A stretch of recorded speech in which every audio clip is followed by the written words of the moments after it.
Hey class, if you're looking at this on a computer screen, you can see the great Frederick Douglass, a picture of him. We'll hear more from Frederick Douglass later on in this class. Yeah, in this first podcast, I want to remind you of the famous saying about history. It's one damn thing after another history. And this is especially true when it comes to the coming of the Civil War. And let me just really briefly go over the events that caused the Civil War, the events that happened in the dozen years before 1860 that will lead to the Civil War, that leads to the conflict between the states of the North and the states of the South. As you should realize by now, there's a lot of tension between the North and the South, beginning really with the controversy over Missouri. In the 1820 period, Missouri was the first state west of the Mississippi that came into the Union. It was part of the Louisiana Purchase. And as you know, after a big fight, Missouri comes into the Union. Maine also comes into the Union, so it keeps the balance between the free and North, between the slave and free sections of the U.S. The Missouri Compromise line is drawn at that point, and the Missouri Compromise line is the 3630 line. One of the ways to remember it is that the North Texas, the northern border of the Panhandle, that's the 3630 line. And Northerners thought that forever, that it would exist forever, and Southerners were not happy with it almost immediately. Then you've got different kinds of tensions, economic tensions between the North and the South, which I haven't really talked too much about in this course. Questions over the tariff, for instance. Northerners wanted high tariffs to protect their industries. And so goods that Great Britain was far ahead of the US when it came to manufacturing capacity. So it could send in goods into the United States that were fairly cheap. And that's why tariffs were slapped on them, because goods that were manufactured in the North just couldn't compete with goods from Great Britain and Europe without tariffs. Because it costs much more to manufacture goods in the US because our industries didn't have the economies of scale that England and France did, especially England. Southerners hated the tariff because they had no industry. And so they're forced to pay higher prices for industrial goods coming in to the southern states from Europe. And one of the things that we know about slavery now was that it was very, in terms of sophistication, it was a very sophisticated, these were very sophisticated plantations. They used the latest in farm machinery. They used the latest technology that was available in terms of cultivation, in addition to using slave labor to pick cotton. So don't for a second think that the slaveholders are backwards in the sense of using technology. They embraced any kind of technology that they could find that proved useful to the cultivation of cotton. And they're not happy that they have to pay these higher prices. But okay, let's get now to the the series of events that will lead to the Civil War. And let's start with the the war with Mexico in 1848. The U.S. and Mexico signed a treaty, the Treaty of Guadalupe Hidalgo. The U.S. had basically forced a war on Mexico. How do we know this? Because that's what U.S. Grant said in his memoirs. The U.S. captures 55%, and I've said this a number of times, of the Mexican nation. And in 1848, a huge chunk of Mexico comes into the U.S. And then this is when the fight begins over a new fight over the expansion of slavery. Think about, there are two key chunks of territorial acquisition that you need to keep in mind. The first one is Louisiana Purchase, which happens in 1803, I think. I can never remember the exact year.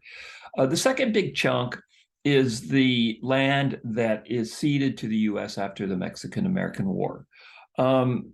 Texas is not part of this story because Texas comes into the Union as a slave state.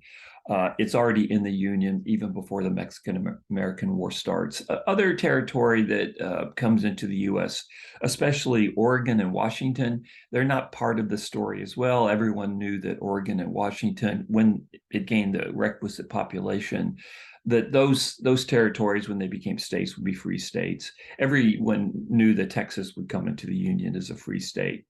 But other than that, you're starting to have new territories carved out of the Louisiana Purchase territory, such as Kansas. And suddenly now, California is part of the US. That's really the key territory that's brought into the United States after 1848 because it gains the population necessary to request statehood so quickly because of the gold rush. Okay, so what this does is it increases and intensifies the fights over the expansion of slavery. And as I've said many times, for Northern whites, most Northern whites, the vast majority, the question of the expansion of slavery was not really a moral question, it was an economic question. Northern whites did not want to compete with slave labor in states such as California or in the new territories that would become states soon, such as Kansas. So Northern whites they oppose the expansion of slavery on economic grounds. They basically want to preserve this territory for white workers. And not only do Northern whites, for the most part, not want slavery in these new territories, they don't want African Americans at all in these new territories. Northern whites are deeply racist. So this point that I've made over and over again, that you can be opposed to the expansion of slavery and still not sympathetic to the individual slaves at all. And also, most Northern whites were comfortable with slavery where it existed by 1850. They just didn't want it to expand into the new territories. Now, one point that I need to stress is what's happening demographically is the states of the North are outpacing the states of the South in terms of population. The South is losing the demographic battle pretty badly. One of the reasons for this is you've got millions of Irish immigrants coming in to northern states, northern cities such as New York, Boston, Philadelphia, also Chicago. And immigrants don't want to go into the South for the most part because you can't compete with slave labor. If you're a worker, and these immigrants were wage workers, you cannot compete with a worker that doesn't get paid, that doesn't draw a wage. So the vast majority, over 90% of immigrants coming into the North, coming into the U.S., come into free states. So by 1850, especially 1860, the South is losing the demographic battle. And I'll talk about this more specifically in a later lecture, but just kind of keep this in mind. In 1820, it was even. The Missouri Compromise kept the free states and the slave states. I believe it was 13. But by 1850, and especially 1860, the North is far outpacing the South in terms of population growth, in large part due to immigration. Okay, so real quick, Mexican-American War, the acquisition of the territory from Mexico, especially California. California comes into the Union as a free state because whites in California don't want to deal or compete with slave labor, and they don't want any African Americans in California at all. Southerners are quite angry about this because if you draw the Missouri Compromise line to the Pacific Ocean, Southern California is south of it. Nonetheless, Southerners lose this battle. California comes into the Union as a free state as part of the Compromise of 1850, another year you have to remember. And what do Southerners get? They get the fugitive slave law. The federal government's much more aggressive in terms of returning runaway slaves to their masters in the South, and the full force of the full policing force and coercive force of the federal government. It becomes very active in returning runaway slaves. Northerners are not happy about this because sometimes Northerners would be caught up in the dragnets to return runaway slaves.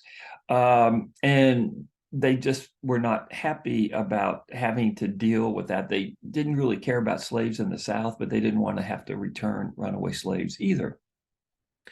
In the North, you have a growing sense of a slave power conspiracy, that slaveholders who control the presidency and who control the Supreme Court want to expand slavery not into the new territories, but all over the United States. That there's a slave power conspiracy to assure that the U.S. will be a slave society, not a free wage or a free labor society. So very important, this idea of a slave power conspiracy.